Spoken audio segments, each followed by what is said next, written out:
Bonjour, docteur Laforgue. On est très heureux de vous avoir aujourd'hui parmi nous pour nous parler de vos contenus disponibles sur la plateforme Clinical par rapport aux fractures de fatigue ou de contrainte, comme nous allons le voir très très vite.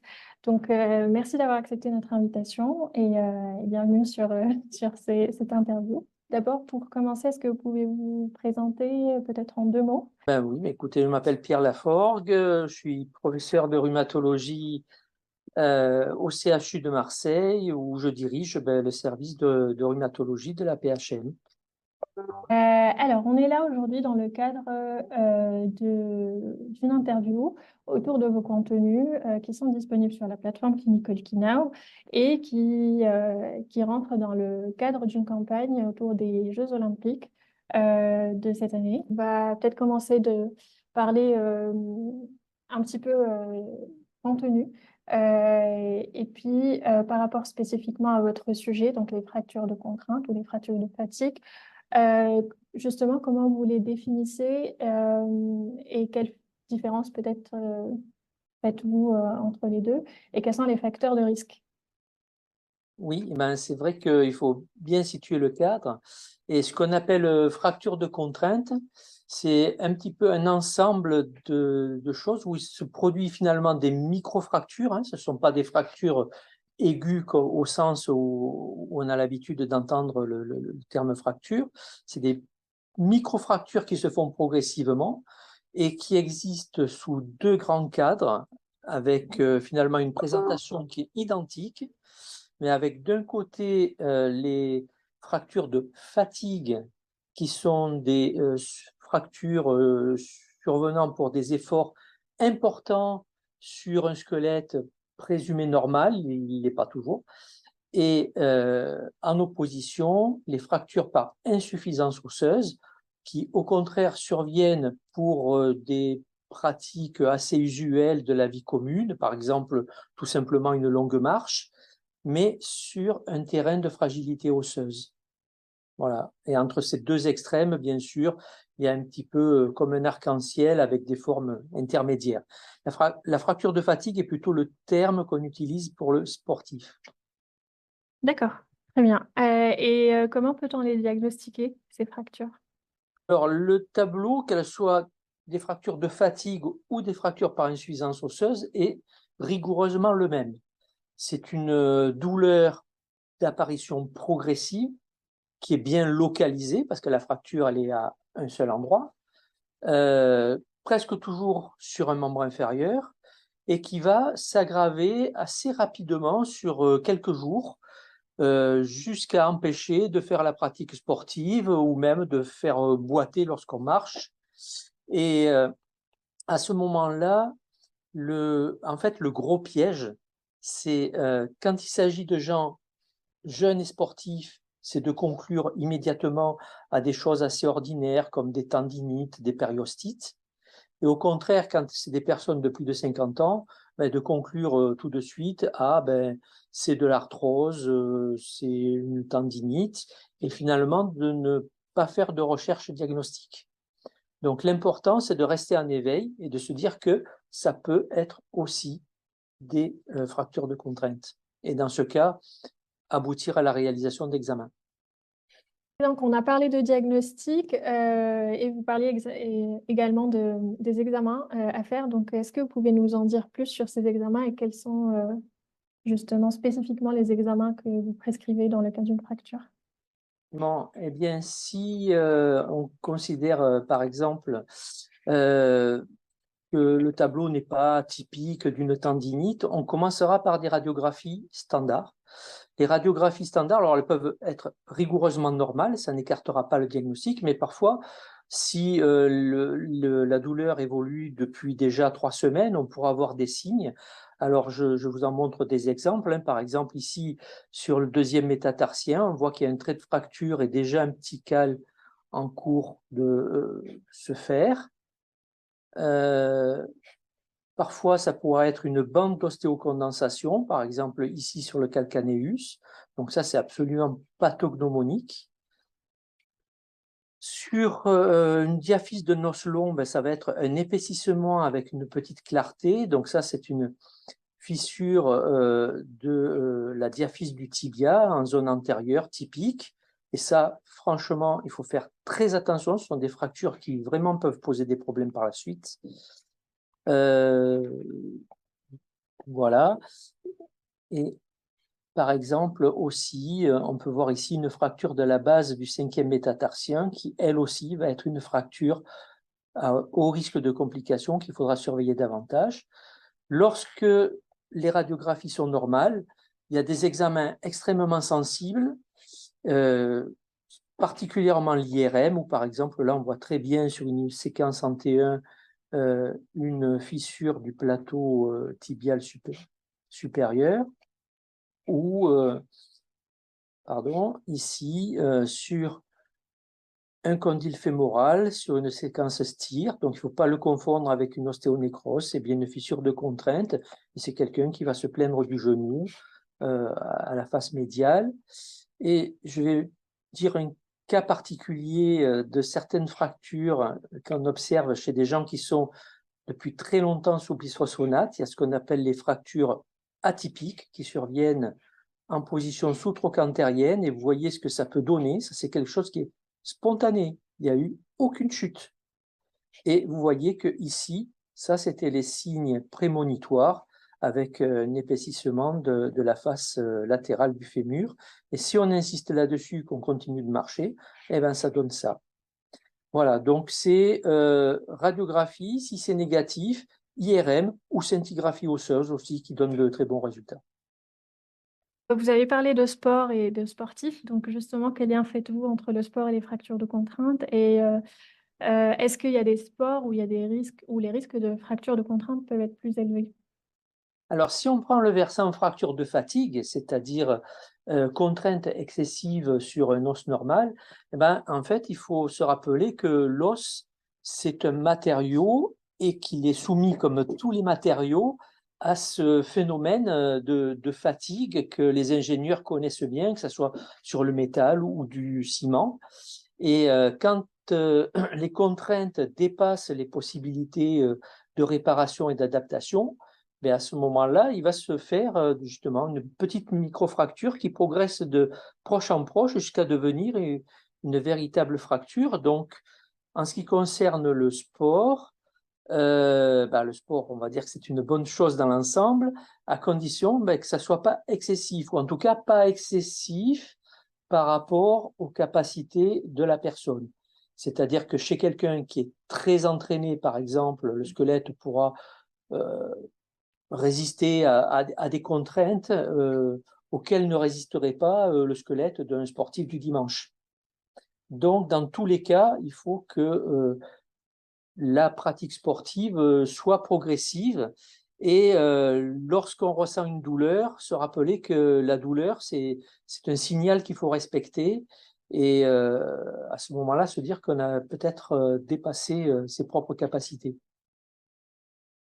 Et justement, chez un sportif, que faut-il surveiller suite à une fracture de fatigue par la douleur? Alors, quand on parle de fracture de fatigue dans un contexte sportif, il faut surtout s'attacher à rechercher la cause. Alors, la cause, euh, pour utiliser des jolis mots, on distingue les causes extrinsèques et intrinsèques. Alors, les causes extrinsèques, c'est par exemple tout ce qui entoure la pratique sportive, c'est-à-dire est-ce qu'il y a eu un entraînement progressif?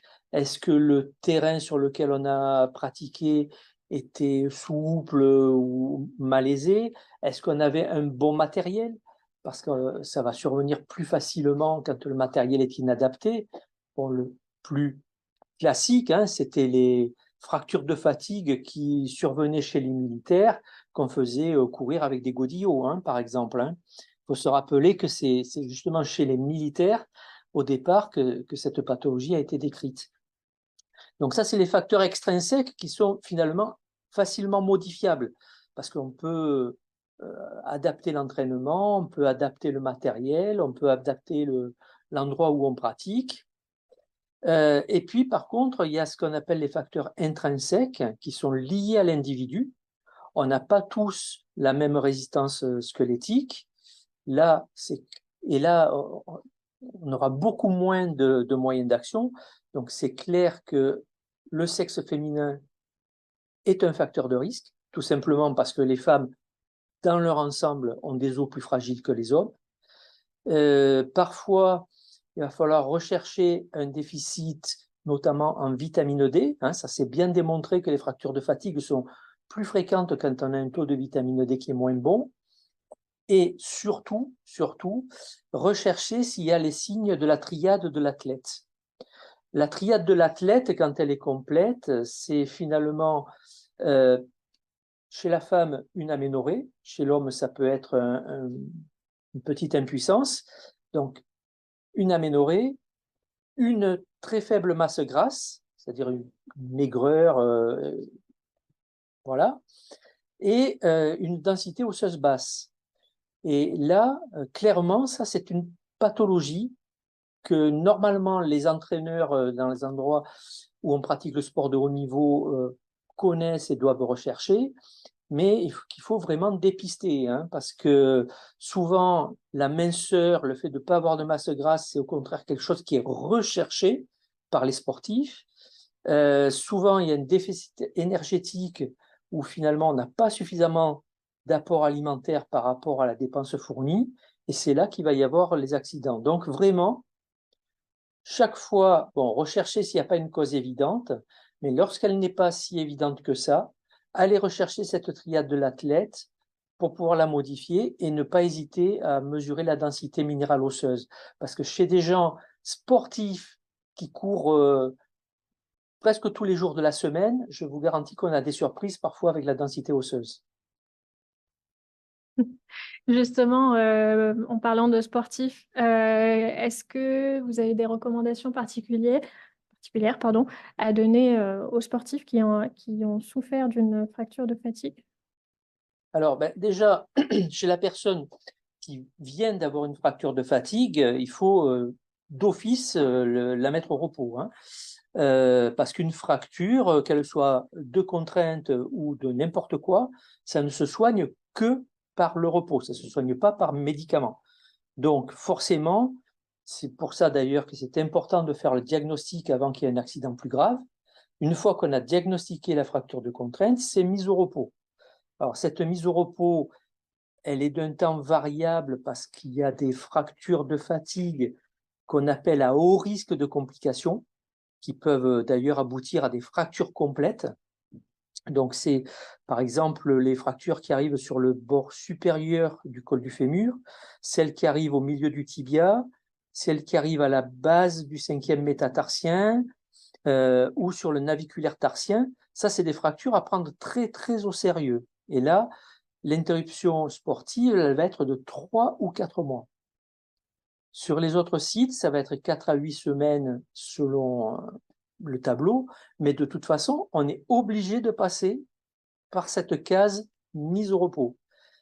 Ensuite, il faudra surtout que l'entraînement soit progressif, analyser et que la personne comprenne pourquoi cet accident est arrivé pour éviter que ça se reproduise. Et évidemment, s'il y a la triade de l'athlète ou une densité minérale osseuse basse, à ce moment-là, prendre des mesures encore plus draconiennes.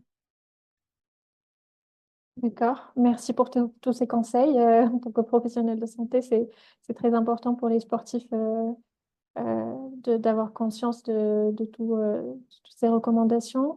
Et justement, vous parliez de fractures, de fatigue et de contraintes. Est-ce que ça peut concerner uniquement les sportifs?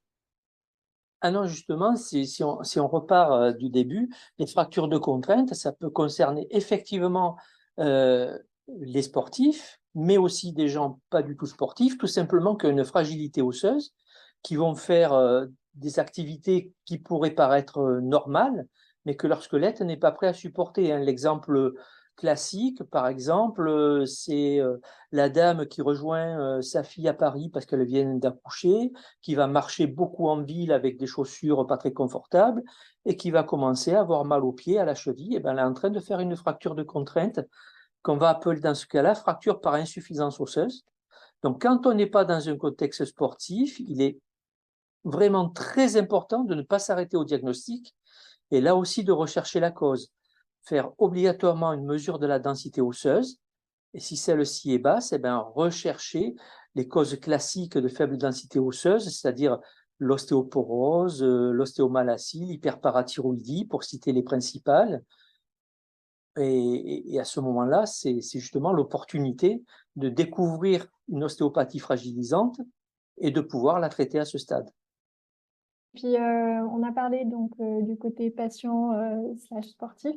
Est-ce que vous pouvez nous donner peut-être vos meilleurs conseils à vos confrères maintenant pour justement aider les patients qui pratiquent des sports à la prévention des fractures de fatigue ou de contrainte? Bah, la prévention en milieu sportif, c'est déjà de façon très importante la progressivité de l'entraînement, hein. Le plus dangereux, c'est soit quelqu'un qui ne faisait pas de sport et qui tout d'un coup se fixe des objectifs trop élevés, et alors à ce moment-là, ça c'est l'accident assuré, mais aussi hein, chez le sportif aguerri qui a eu une période d'interruption pour blessure, pour peu importe la raison, il faut que la reprise de l'entraînement soit progressive. La deuxième chose, on l'a vu, c'est d'avoir un bon matériel, d'avoir une alimentation suffisante, hein, parce que quand on produit beaucoup d'efforts sportifs, ben, il faut qu'il y ait des apports énergétiques qui aillent avec.